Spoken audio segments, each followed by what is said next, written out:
राहुल अपनी पत्नी स्नेहा और 5 साल के बेटे आदित्य के साथ एक घर में शिफ्ट हो रहा था।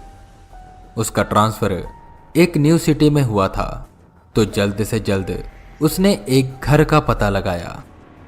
शहर से थोड़ी ही दूर एक छोटी सी कॉलोनी थी, जहां बहुत गिने चुने घर थे और प्रॉपर्टी वहां बहुत सस्ती मिल रही थी। तो वहीं राहुल एक घर खरीद लेता है। प्रॉपर्टी डीलर के मुताबिक ये घर 20 साल पहले बना था। यहां रहने वाले ने इसे बहुत साल पहले ही बेच दिया। यहां बस 2 से 3 फैमिली रही हैं। जिस पर राहुल पूछता है, पर उन्होंने ये घर क्यों छोड़ा? जिस पर वो प्रॉपर्टी डीलर कुछ देर शांत रहने के बाद कहता है, ये जगह शहर से थोड़ी दूर है, इसलिए। राहुल भी इस बात को मान लेता है। घर काफी बड़ा था, जिसे देख राहुल बहुत खुश हो गया। अपनी पत्नी और बेटे के साथ वो कुछ दिनों में वहां शिफ्ट कर लेता है। उनके आसपास जितने घर थे वो ज्यादातर खाली ही थे। उनके पड़ोस में बहुत कम लोग रहते थे, जो राहुल और उनके परिवार के वहां आने से थोड़े नाखुश थे। उन्हें वहां रहते हुए हफ्ता हो गया और इसी बीच राहुल को कुछ बातें बेहद अजीब लगी। जब भी वो घर में अकेला होता तो उसे एक अजीब सी बेचैनी होती। उसे ऐसा एहसास होता जैसे वो घर में अकेला नहीं है। एक अजीब सा डर उसे हमेशा लगा रहता, पर इस डर की वजह वो नहीं जानता था। ये बेचैनी और ज्यादा बढ़ जाती थी जब वो घर के शीशों के पास से गुजरता था। किसी के होने की मौजूदगी हमेशा उसे सताती थी। उसे लगता था शायद ये घर उसके लिए नया है, इसलिए उसे ऐसा एहसास हो रहा है, और वो इन बातों पर धीरे धीरे ध्यान देना छोड़ देता है। ऐसे ही एक दिन राहुल ऑफिस में काम कर रहा था और आदित्य स्कूल गया हुआ था, जब राहुल के पास स्नेहा का फोन आता है। स्नेहा की आवाज से लग रहा था कि वो बेहद डरी हुई है, पर वो ये जाहिर नहीं होने दे रही थी। वो राहुल से कहती है, क्या वो थोड़ा जल्दी घर आ सकता है? जिस पर राहुल ऑफिस से उस दिन जल्दी घर चला जाता है। स्नेहा को भी घर में अजीब सी बेचैनी होती थी। किसी के होने की मौजूदगी का एहसास उसे बार बार हो रहा था। हमेशा उसे लगता कि उसे कोई देख रहा है, और खासकर तब जब वो शीशे के सामने होती।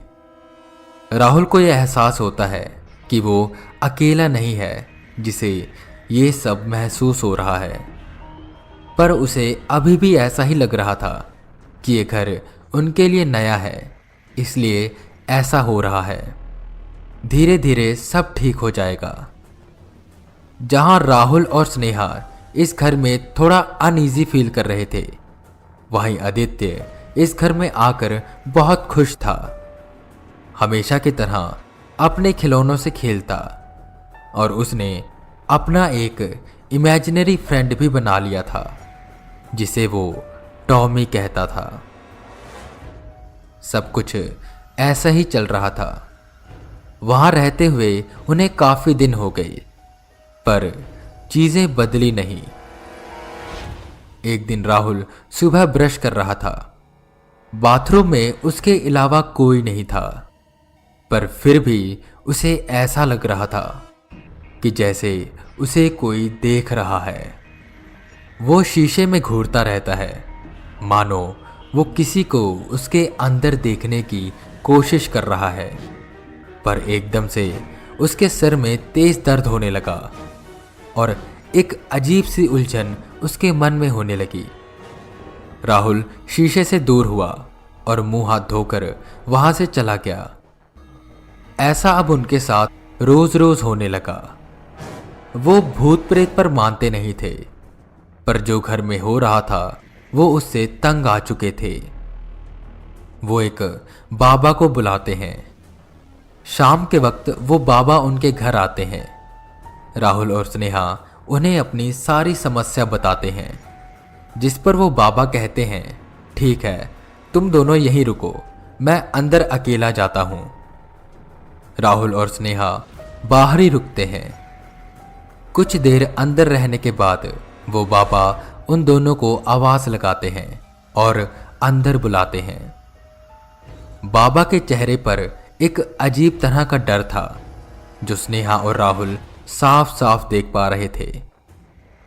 वो बाबा से पूछते हैं, बाबा आखिर हुआ क्या? आप इतने डरे हुए क्यों हैं? जिस पर बाबा डरते हुए कहते हैं, यहां कुछ है। क्या है बाबा? उन दोनों ने पूछा कि तभी बाबा एकदम से मौन हुए और पलटकर दीवार की तरफ देखने लगे, मानो उन्हें किसी ने पुकारा हो।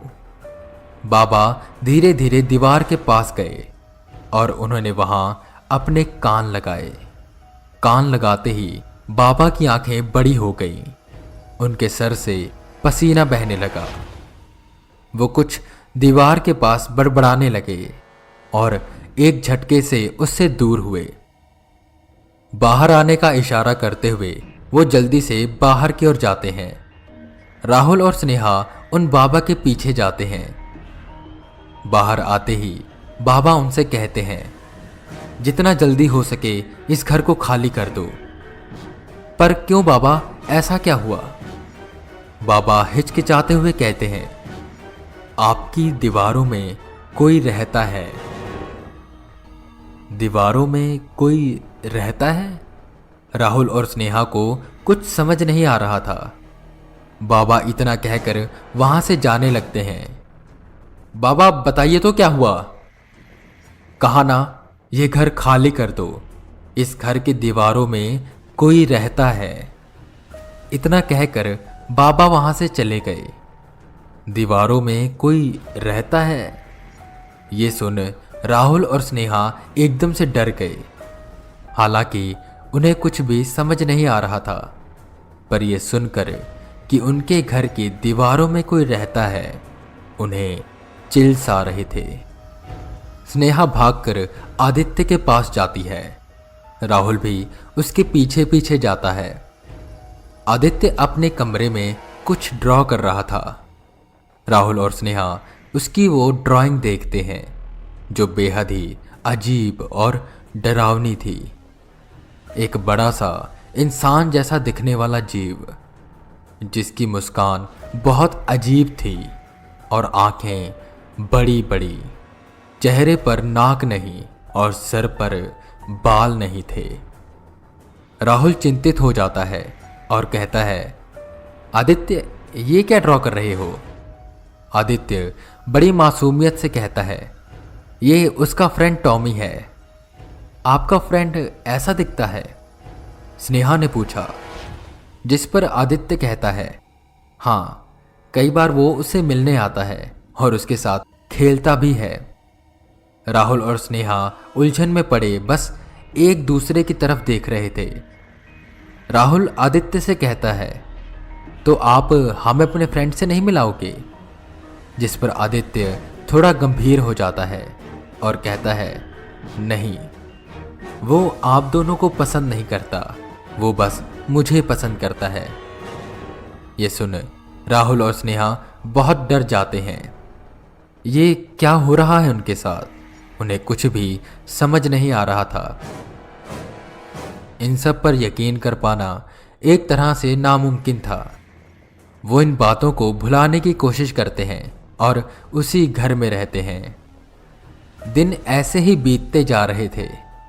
एक रात जब राहुल बेड पर लेटा था, तो स्नेहा भागते हुए उसके पास आती है। उसके चेहरे का डर राहुल साफ साफ देख पा रहा था। वो चिंतित होते हुए कहता है, क्या हुआ स्नेहा, तुम इतनी डरी हुई क्यों हो?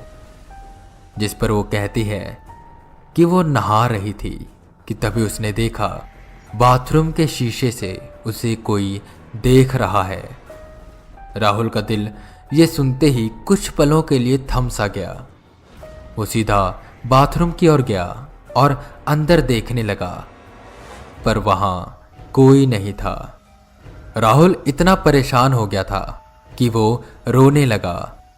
उसे कुछ समझ नहीं आ रहा था कि उसे क्या करना चाहिए और क्या नहीं, कि तभी आदित्य की किसी पर चिल्लाने की आवाज आती है। राहुल और स्नेहा भागते हुए उसके रूम की तरफ जाते हैं, जहां वो शीशे में देखकर किसी पर चिल्ला रहा था। क्या हुआ आदित्य, ऐसे चिल्ला क्यों रहे हो?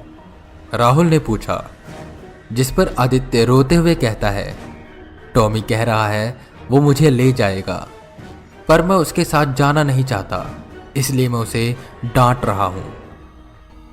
राहुल को एकदम से गुस्सा आया और वो शीशे की ओर देखते हुए चिल्लाने लगा, कौन हो तुम जो चूहों की तरह छुपकर दीवार में रहते हो? अगर तुम में इतनी ही हिम्मत है ना तो बाहर आओ। स्नेहा राहुल को शांत कराती है। एक अजीब सी चुप्पी चारों तरफ छा जाती है। उन्हें ऐसा एहसास होने लगता है कि कुछ होने वाला है, कि तभी उस कमरे में जितनी फोटोज दीवार पर टंगी थीं वो सब गिरने लगती हैं। दीवार से अजीब आवाज़ें आने लगती हैं। ऐसा लग रहा था जैसे उसे कोई तोड़ने की कोशिश कर रहा है। राहुल आदित्य को उठाता है और स्नेहा के साथ अपने बेडरूम में आ जाता है। राहुल जल्दी से उस कमरे का शीशा उतारकर उसे उल्टा रख देता है और कमरे का दरवाज़ा बंद कर देता है। वो तीनों दुबक कर पूरी रात वहीं बैठे रहते हैं, पर दीवार से उन्हें आवाज़ें आती रहती हैं। बाहर किसी के चलने की आहट उन्हें पूरी रात सुनाई देती है। डर की वजह से वो रात भर सो नहीं पाते। वो ये फैसला करते हैं कि वो इस घर में नहीं रहेंगे। किसी न किसी तरह उनकी वो डरावनी रात कटी। अगले दिन वो डरते हुए उस कमरे से बाहर निकलते हैं जहां सब कुछ बिखरा हुआ था। वो जल्द से जल्द अपना सामान पैक करते हैं और उस प्रॉपर्टी डीलर को फ़ोन मिलाते हैं और उससे कहते हैं वो इस घर में नहीं रहेंगे, और उन्होंने वो घर बदल लिया। घर बदलने के बाद सब कुछ ठीक हो गया। आदित्य को टॉमी दिखना भी बंद हो गया।